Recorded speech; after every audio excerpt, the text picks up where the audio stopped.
There was a lot of pitching going on out there tonight. That was impressive. Alex Meyer and Michael Roth, outstanding. And, it was one of those deals that, we got a walk and a hits batsman, and they both scored early, 2 runs, and it ended up being enough. Certainly didn't think it would be, but Michael was outstanding, and Alex Meyer, he's very difficult to get to. I mean, he's got the power arm, the slider at times is really special, and he mixed in a few changeups. But Roth will battle, make some pitches as well. Good defense on our part. A couple of tricky plays in the infield, and we were able to make those plays in 2 hours and 16, 18 minutes. Ray, had you seen something on film of Meyer where he was struggling early, or was that just how he pitched in the first inning tonight? I looked at his boxes. I looked at everything he did the entire season just to see if there was any tendencies or any trends. And the bottom line is he's going to stay there. He's going to stay there for 100, 120, 125, and he's going to get some strikeouts, and you're not going to get many hits. Occasionally there were some walks. He was high at times. He hit a few guys, but not enough to really cause damage. I mean, we were fortunate. We were able to, and Jackie gets a hit there, followed up by a hit. So you don't get many opportunities, and fortunately we were able to get a great outing from Michael Roth. Michael doesn't, obviously the mid-90s like a guy like Alex Meyer, but all he does is get outs, and is he quickly, you think, starting to establish himself as one of the top Friday night guys in the league?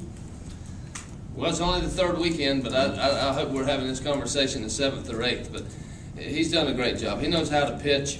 His velocity is better than maybe in years past. He'll get up in there at 86, 88 sometimes, and just when you're looking for a slider or a changeup, he'll sneak one in on you, and it obviously seems to have more velocity than it really does. But you have to set up pitches, and he does a good job with that. So I'm certainly ecstatic with what he's been able to do for us. Not only has he been a winner for us, but he's been eating innings, and God knows we need that right now because we're a little bit thin, and we need somebody to take out some innings on the weekend.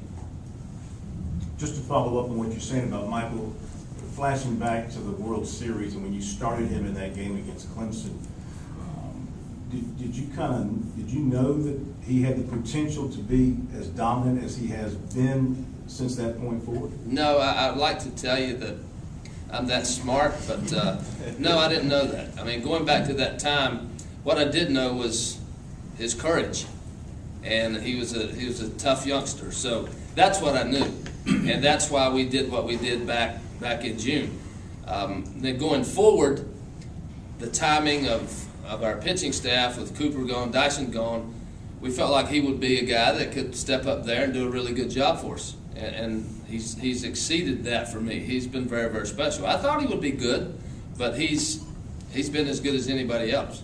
So I'm delighted with what he's been able to provide for us. How instrumental was the defense, specifically from Morales and Mooney tonight? I'm sorry? I didn't. The defense from Morales and Mooney, how important was that? Well, it was big. We just didn't have room for error. I mean, it was a situation that Mooney had a couple of change-up balls that were not hit very hard, tricky hops. You got to come get them. He got himself in between one time. Morales moving in and out over there, on the line, off the line. Morales and I have more communication during a defensive inning than any player I've ever coached.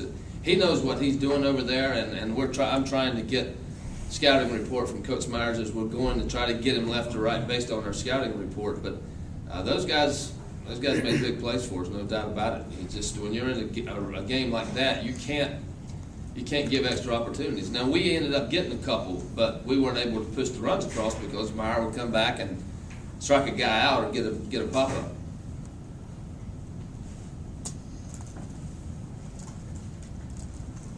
Last night on your column show, you talked about Peter Mooney sort of finally settling down and playing the kind of baseball you guys expected to. What's been the difference between the way he's playing now and the way it was 4 or 5 weeks ago when he was really struggling?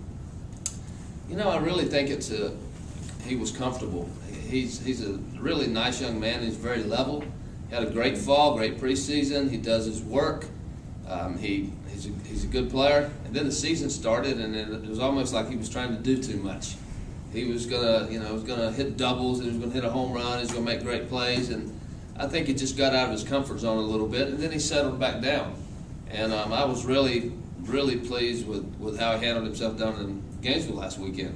So what you're seeing now is really the guy that we thought we were going to have the entire year, and he's been solid for us. He worked the leadoff walk tonight. He's still not hitting like he'd like to hit. Certainly that home run was big for us tonight. So I just think it's just a matter of early on he was trying to do too much, and now he's comfortable. Questions for Coach Tanner?